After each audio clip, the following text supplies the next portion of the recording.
Welcome to the Infowars Nightly News. It's Friday, November 15th, 2013, and I'm Leanne McAdoo. Here is a look at what's coming up tonight. Tonight, what does the Obamacare fix mean for your health? Then, how cyber attacks are surpassing physical terrorism. And could killer robots be outlawed? That's next on the Infowars Nightly News. My buddy did. Don't say buddy. That means friendship. You're not allowed to shake hands in most public schools. First dodgeball, now no running, now no shaking hands. Don't say dad, don't say buddy, don't say gun, don't say bayonet. Man, this guy's an extremist. We fumbled the rollout on this healthcare law, and we should have done a better job getting that right on day one, not on day 28 or on day 40. Well, that was Captain Obvious confirming what we already know. And due to the fumbling rollout of the marketplace, Obama has reversed course. Now he is going to let insurance providers continue to write their insurance policies, even if they don't meet the minimum standards that are set by this problem-plagued law. He's going to let that happen for another year. But McClatchy reports that this fix could make matters even worse. The issue with extending existing policies for another year has the potential to destabilize the market, resulting in higher premiums. Now, insurance companies have no idea what's going to be the law tomorrow, next month, or even next year. The problem is that companies base their rates for 2014 on certain assumptions, including that plans bought after 2010 or plans that had been substantially changed would be canceled. So if more customers are now allowed to keep those plans, companies are probably going to have to raise the premiums and offer fewer choices. Nicholas Bagley is a health policy expert, and he said Obama's fix raised more questions than answers, from the effect on premiums to the ability of insurance commissioners to swiftly approve previously canceled plans. And he said it remains to be seen whether the effort is even legal. And as Mike Adams points out, the fact that Obamacare just rolled out yesterday and said, you know what, I'm just going to go ahead and let this be the law. He's just acting like a dictator and just saying that I have the power to do this, when in fact, there is no power in the presidential office to do that. According to Article 2, Section 3 of the Constitution, it demands that the president take care that laws be faithfully executed. So at this point, the problem with Obama announcing that he will allow the insurance companies to avoid canceling the further policies and write policies that don't adhere to the law, it's just Obama doesn't even have the power to do this. So at this point, insurance companies have no idea what to believe, nor do the consumers who are shopping for the plans. And not to mention the fact that there is no mechanism in place that will force insurance companies to reinstate the policies that they have already canceled. So do you really think that these insurance companies are going to give people who they've canceled, give them back their plans and say, oh, you know what, you can go ahead and keep on paying $50 because you know you had a great plan that you were really comfortable with. Sorry, we canceled it. No, they're not going to do that. And there's no law or there's no mechanism in place that's saying you need to reinstate those people. So the people that have had their plans canceled are basically screwed. And of course, the people that haven't had theirs canceled yet are going to be able to keep them for the next year. So as you can see, this is creating all sorts of problems. What a mess. It's going to be an even bigger mess if you can believe it. But one of those people who had his plan canceled is Dan Bongino. He came on the Alex Jones show today to talk about Obamacare and what it has done to his family. And this is someone who is a former member of the Secret Service's Presidential Protection Division. Yeah, this isn't the first time, though, either. You had the exemption for Congress. You had the out-of-pocket requirements he waived. You had the income requirements he waived. You had the employer mandate he waived. I mean, this is the odd part about this thick sense of politics on the side where they say, oh, it's the law of the land, and then they turn around 5 minutes later and they ignore the law of the land, which the law of the land, I would argue, initially wasn't constitutional, but as an extra slap in the face, even once they declared constitutional what wasn't constitutional, he unconstitutionally violated it. If that's like making your head spin right now. Well, terrorism from the days of yore that brought you the indefinite detention via the NDAA or the Patriot Act or the gropey hands of the TSA, that kind of terrorism is no longer trendy. Now, according to the FBI, the new terror is cyber attacks. During his first testimony as the new FBI director, James Comey told Congress that while the threat of traditional terrorist strikes is now lower than it was before 9/11, the potential threat from cyber attacks continues to rise. That's where the bad guys will go, Comey said. There are no safe neighborhoods. All of us are neighbors online. Comey's comments were echoed by Rand Beers, the acting secretary for the Department of Homeland Security, with both men pushing Congress to expand the government's power to gain access to data held by privately owned companies. So expect to see more Stuxnet-style cyber attacks in order that they can overarch their powers even more and steal your civil liberties through either the new TPP agreement that Obama's trying to fast-track or the kill switch plan. Well, because the cyber attacks are likely to become that primary domestic threat within the next decade, the DHS has this internet kill switch plan, and it's no secret. We've been reporting on it for years. But now a federal court has demanded that DHS reveal its protocol for use of the internet shutdown plan. Now, in 2012, Barack Obama signed an executive order that allowed the DHS to establish and implement control over the country's wired and wireless communications, including the internet, in emergency situations. Even the privately owned communication systems in the country, including internet service providers such as Time Warner, Verizon, and Comcast. Well, an attorney for the Electric Privacy Information Center, who had read earlier versions of this kill switch protocol, said that the previous orders did not give the DHS the authority over private and commercial networks. She said that is a new authority. Google announced yesterday that U.S. government spying has actually increased triple-fold since 2010, and now the Silicon Valley nerds are fighting back. Burned by the disclosures that they've cooperated with the U.S. surveillance programs, Google, Facebook, and Yahoo are going to use a harder-to-crack code that the U.S. government says won't be easily broken until 2030. The companies will shield their networks and online consumer data from unauthorized U.S. spying by protecting user email and social media posts with strengthened encryption.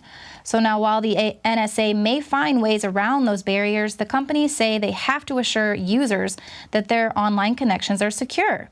But don't think it's because they care about you. Google, Yahoo, and Facebook generated $44.4 billion in advertising revenue so far in just 2013, in part by mining users' private data. And an August 14th analysis by Forrester Research found that the U.S. cloud computing industry could lose as much as $180 billion by 2016 due to the spying disclosures.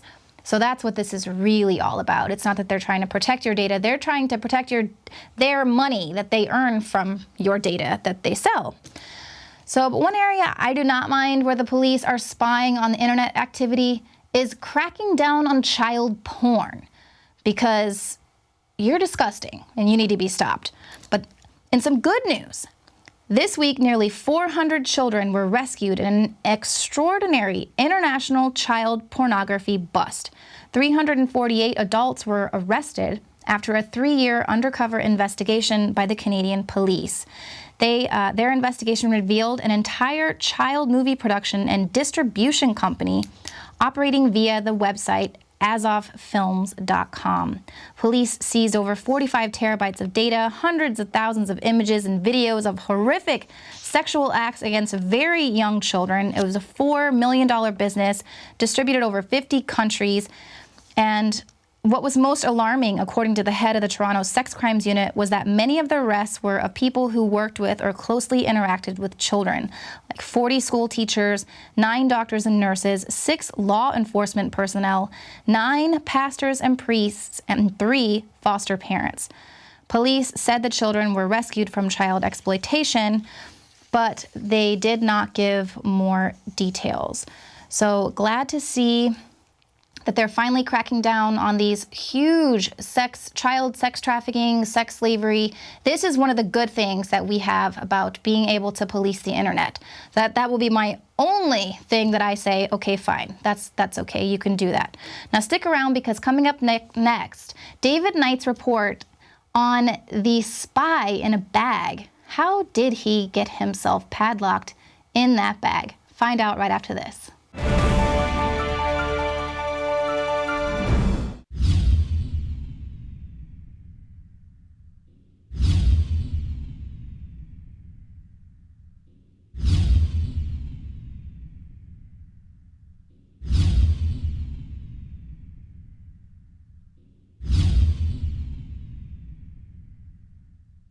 My friends, Alex Jones here to tell you about some of the most important information concerning you and your family's health. Radiation levels have more than doubled in the last 60 years in the Northern Hemisphere from all of the nuclear testing and radiological accidents. Radioactive contamination is now in most of the food supply. There's only two ways to avoid this. Move south of the equator or properly protect your thyroid with nascent iodine. Looking to protect my family, I've done deep research. Nascent iodine is the purest, cleanest, absolute best form of iodine to protect yourself and your family. It's made right here in the USA, completely non-GMO. I searched out the best quality and now have developed a double-strength form of nascent iodine, exclusively available at InfowarsLife.com. Nascent iodine is on record as one of the only safe ways to detox from fluoride poisoning. Survival Shield Nascent Iodine. Secure your super high-quality nascent iodine today at InfowarsLife.com. That's InfowarsLife.com.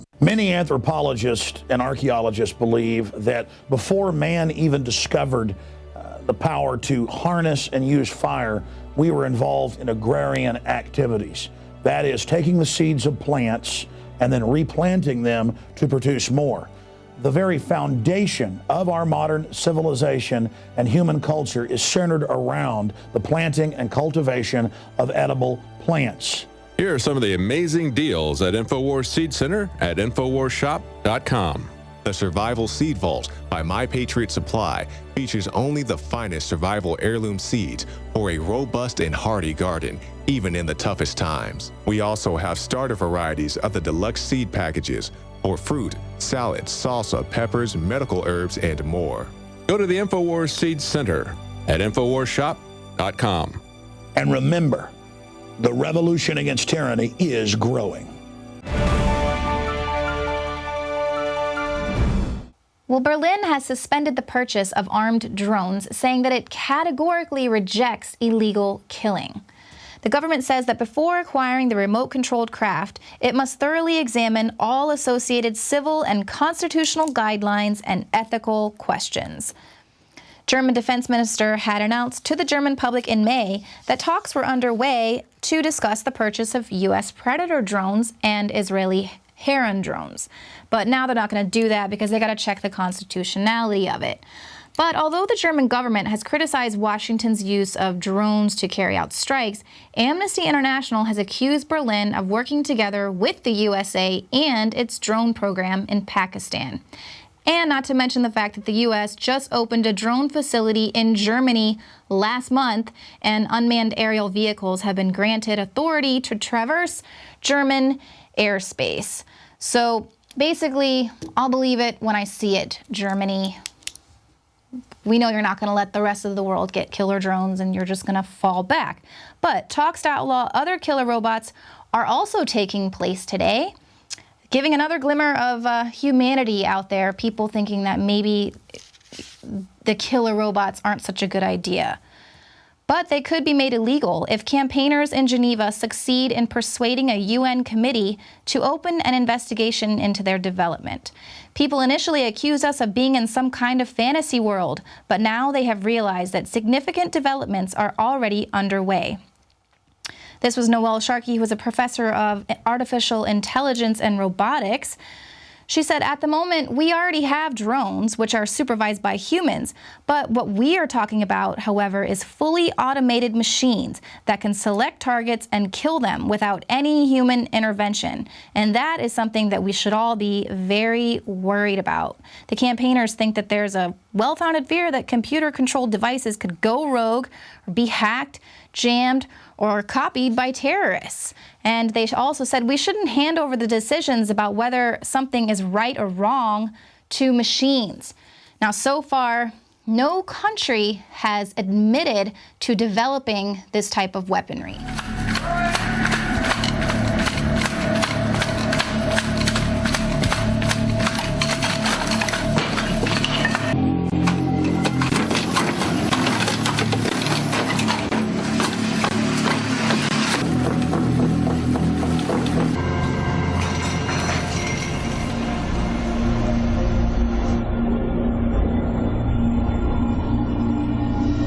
So no country has admitted to working on that kind of technology, but we already know who's working on it because our tax dollars pay for it. I'm looking at you, DARPA and Boston Dynamics. Well, we already know that the elites are planning to merge together with machine and live forever in their new world order. But did you also know that they're planning to technocratize the economy? Going back to Patrick Wood, publisher, he's an economist, renowned, exposed the trilaterals, co-wrote the book Trilaterals Over Washington with the icon Anthony C. Sutton, who blew Skull and Bones wide open with Charlotte Iserby. He joins us. Okay, so get into, we got up to Brzezinski, who he is, who David Rockefeller is. Tell us, explain technocracy, and then what's happening in our world. Americans know not to like communism. Well, explain what technocracy is. Communism by the elite, by another name, with them offshore exempt from it. Patrick Wood, break it down. Well, when I discovered technocracy as a historical study a few years ago, it really piqued my interest, and I said I had to go and research it in depth. And I made some, several trips to secure original research on technocracy. I found out that it had been skipped in the history books primarily because at the time in the 30s, Randolph Hearst got so hacked off by being used by these people that he sent a memo out to all of his newspapers around the country and told them basically, if you ever mention the word technocracy again, you are fired. And so there was no more articles on technocracy after that time, really. And so it was a little difficult going back and getting this information. But after I studied it enough, it really occurred to me that I needed to go back and read Zbigniew Brzezinski's book again in light of technocracy. And what I found out was, Alex, is that his writings lined up philosophically and, idea for idea sort of thing with the doctrine and dogma that was presented in the 1930s. It was very radical back then. In fact, one prominent technocrat wrote a book, a public book, suggesting that President Roosevelt should declare himself dictator after his election so that he could implement technocracy back then. We can be thankful that he didn't take him up on that, but life might be different today. Yeah. But when I went back and read Brzezinski again, I was shocked to realize that he was basically saying the same thing. And here's what's kind of ironic or strange. Brzezinski was at Columbia University at the time. Well, in 1932, technocracy as a movement was also housed in Columbia University. Even though the movement got kicked out, all of the professors that were part of it stayed on at Columbia. Many of them died there in their positions, retired and passed.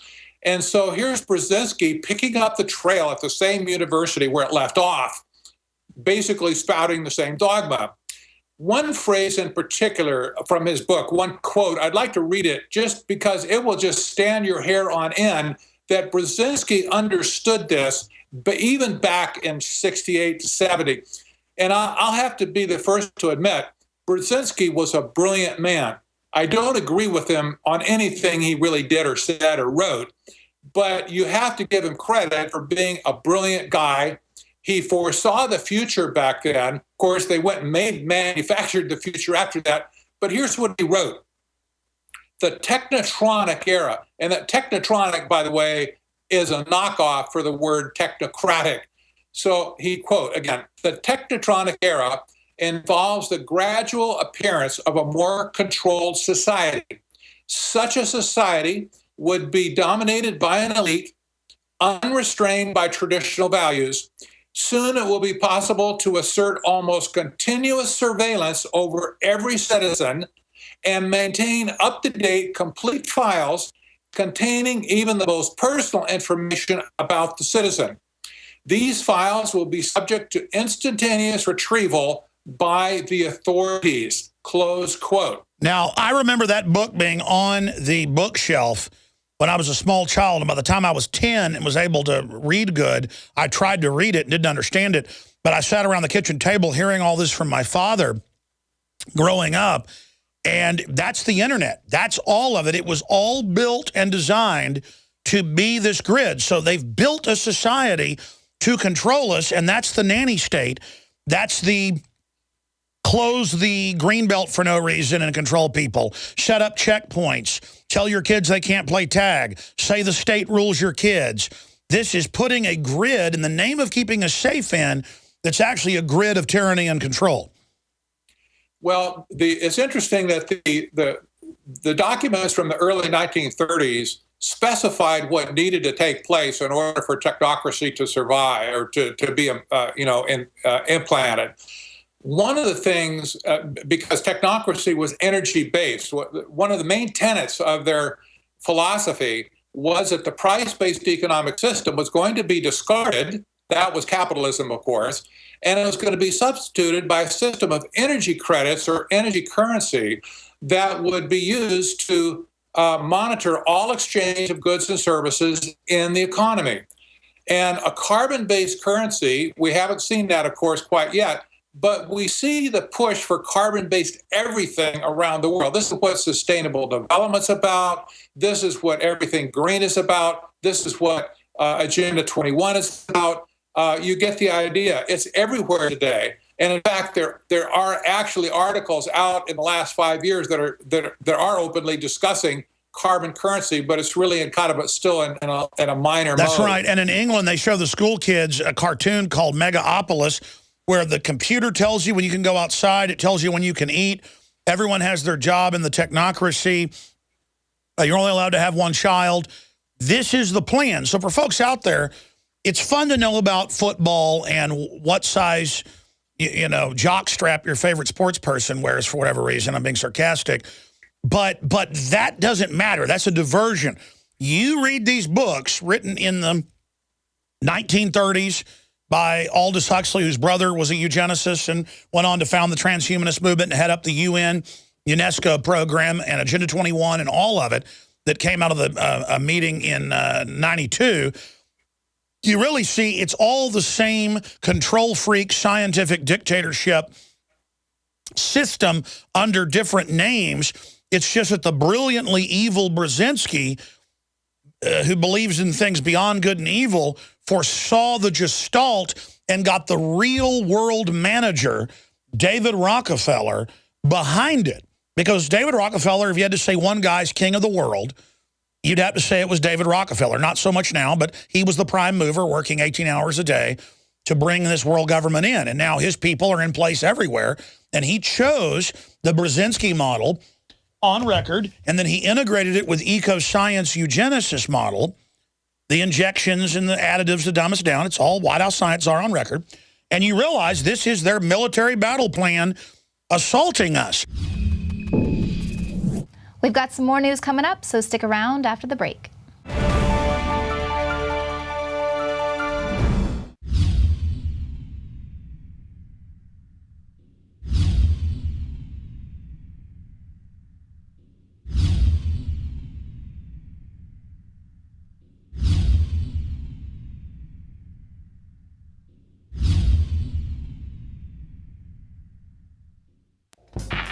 We're on the march. The empire's on the run. And the Infowars army is standing strong. Wake up your family, friends, and neighbors and break the matrix at InfowarsStore.com. Learn the truth and spread the message of liberty with the world's most comprehensive collection of books and documentary films. Maintain a healthy metabolism and energize your body to perform at peak health with Survival Shield Nascent Iodine. Protect your family and be prepared with survival foods and emergency preparedness kits. And now you can drink safe water with your own ProPure water filtration system, which removes fluoride and other harmful chemicals from your family's water supply. Save 10% with the promo code WATER. So join the revolution. InfowarsStore.com. Introducing Pro One. All of your filtration in one system, portable, on the go. No more do you have 2 or 3 filters to just reduce sodium fluoride. You have a system that cuts out the sodium fluoride and up to 95% of hydrofluorosilicic acid. Advanced manufacturing technology combines silver-impregnated white ceramic with new Aquamedics advanced media for removal of fluoride and other heavy metals, all in one filter element. It is the only one that does it, and out of the gates, we have it discounted at 10% off with promo code WATER. This is the only system that in one unit helps reduce or remove pesticides, herbicides, chloramines, ammonia, and chlorine, hydrofluorosilicic acid, the most common form of fluoride not covered by other fluoride filter brands, and sodium hexafluorosilicate. Get your Pro Pure with the new Pro One filter today at InfoWarsStore.com or by calling 888-253-3139. Welcome back. Well, China's leaders have decided to ease up on their one-child policy.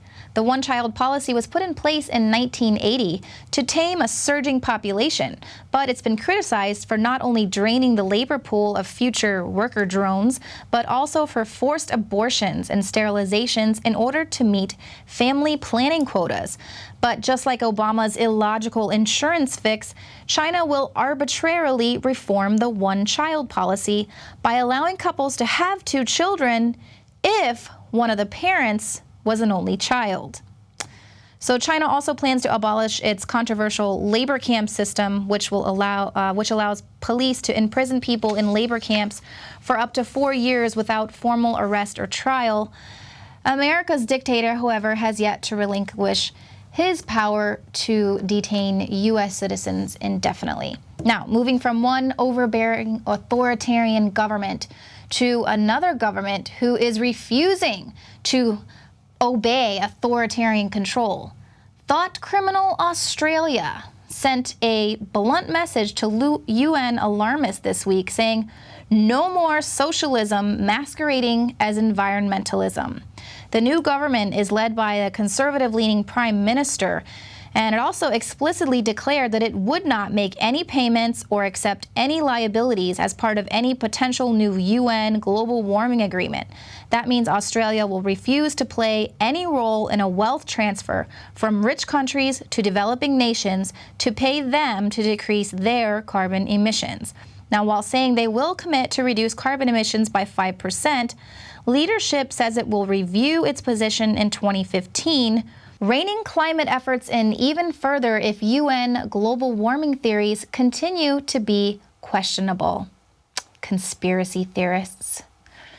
But even when faced with facts that conflict their official narrative, the establishment just continues to hold on to their tails.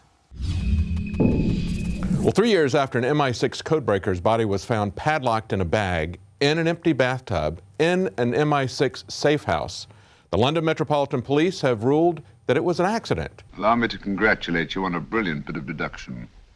That's right. Move along. There's nothing to see here. But there is plenty to see here about how governments work. His body was found inside a zipped and padlocked bag in a bathtub. No palm prints were on the side of the bathtub. No traces of his DNA on the padlock outside of the bag. His cell phone was wiped clean that day. And his employer, MI6, that's British intelligence, didn't report him missing for 8 days, despite the fact that his body was in one of their safe houses just blocks away from their headquarters. And just last year, the coroner concluded that he probably was killed by another person. Coroner Fiona Wilcox said that it was, quote, a legitimate line of inquiry that other spies were involved in the death of Gareth Williams, 31, a member of the UK's Secret Intelligence Service, SIS, also known as MI6. But Metropolitan Police said he probably died accidentally on his own, rejecting conspiracy theories. His family said, if this wasn't the SIS and it was the Cray twins or someone else, you would be investigating. You would have gone into far more detail. And there were some more details thrown in. He had $30,000 worth of unworn women's clothing, a bright red wig, and some suspicious sexual things there. But the coroner's investigation ruled that he was not gay, not a transvestite. Those things, I believe, were simply red herrings to distract people from what the real question is, and that is, how could he have gotten padlocked into the bag? The Press Association reported that a former parachute regiment reservist who specializes in rescuing people from confined spaces was unable to lock himself inside an identical bag. No palm prints were on the side of the bathtub, no traces of his DNA on the padlock outside of the bag. He said, "I couldn't say it's impossible, but I think even Houdini would have struggled with this one." This is something we've seen not just in the UK, but frequently in the United States, that people who have sensitive information about government secrets or about the people who run the government somehow just mysteriously die or commit suicide, even though they didn't have any history of being suicidal, and even though the explanations for their deaths make absolutely no sense. Take the case of Gary Webb, investigative reporter who supposedly committed suicide by shooting himself in the head twice. It was merely coincidental that he had exposed CIA and Reagan administration using the crack cocaine drug trade to finance Nicaraguan Contras. Or take Deborah Jean Palfrey, the D.C. madam who had perhaps incriminating information on very powerful men in Washington. She said this on the Alex Jones Show in 2008, shortly before she was suicided. I have no intention of letting anyone buy me off or make any kind of a deal with me. And you're not planning to commit suicide? And I'm not planning to commit suicide either. But you want to put it on record that you're not planning to commit suicide? No, I'm not planning to commit suicide. I'm planning to go into court on April 7th if indeed we do have the trial, and I plan on defending myself vigorously, and I plan on exposing the government in ways that, I do not think they want me to expose them. I want them to explain to me in open court why they came after me. Or take Aaron Swartz, a feisty internet freedom activist who led the defeat of CISPA.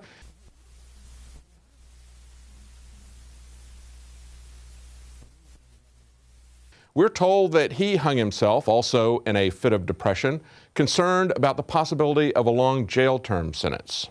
He asked his fiancée to marry him just 2 months before his death, 2 months after federal prosecutors came after him with ridiculously trumped-up charges for downloading files from MIT which neither the repository nor local law enforcement wanted to prosecute.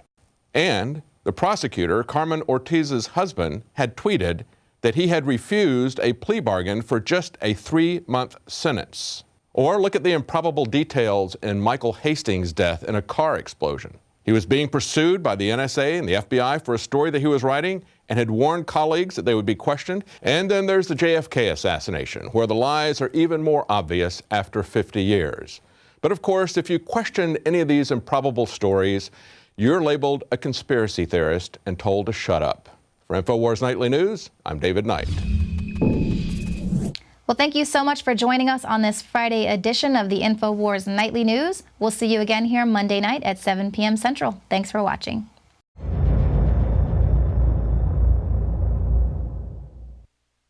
Now you can watch The Alex Jones Show live as it happens at Infowars.com/show. You'll find links to all of our content there and a free 15-day trial for Prison Planet TV. More than 60 movies and documentaries all in one place at Infowars.com/show.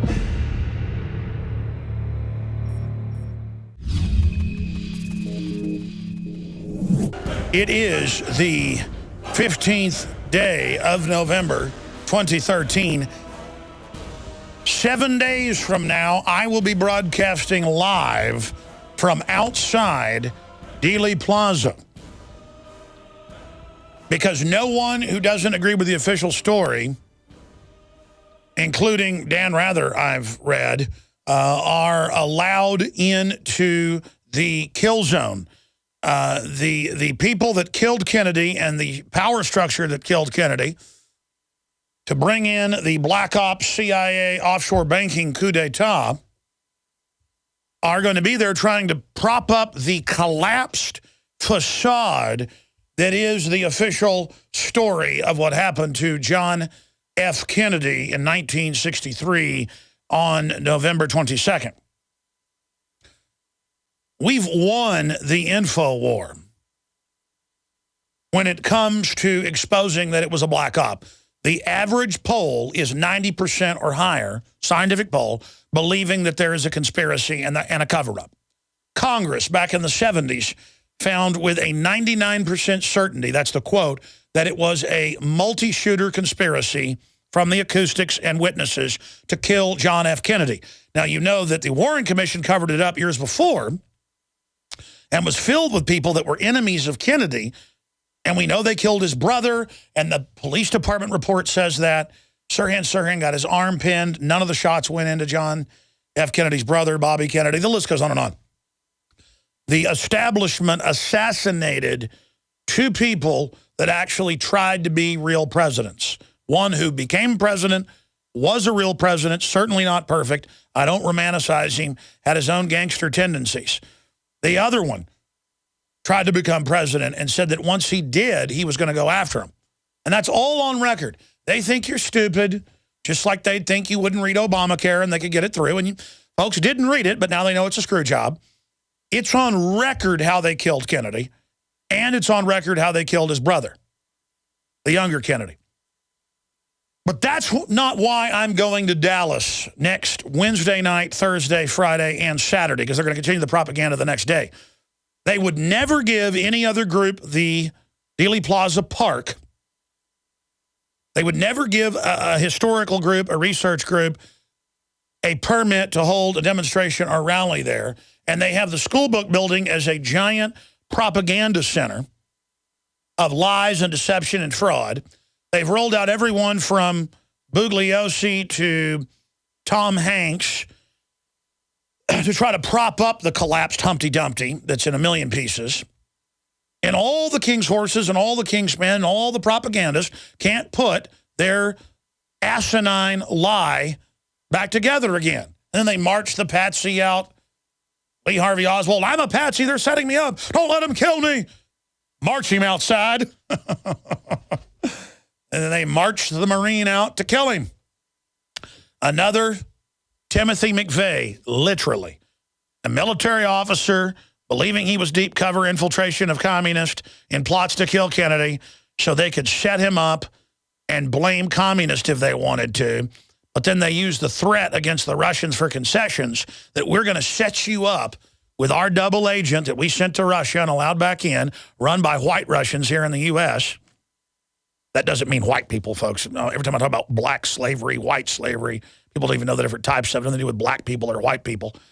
Same thing with white Russians. It just means pro-czarist. But the issue is that if you know the history, they 100% set him up and then killed him publicly.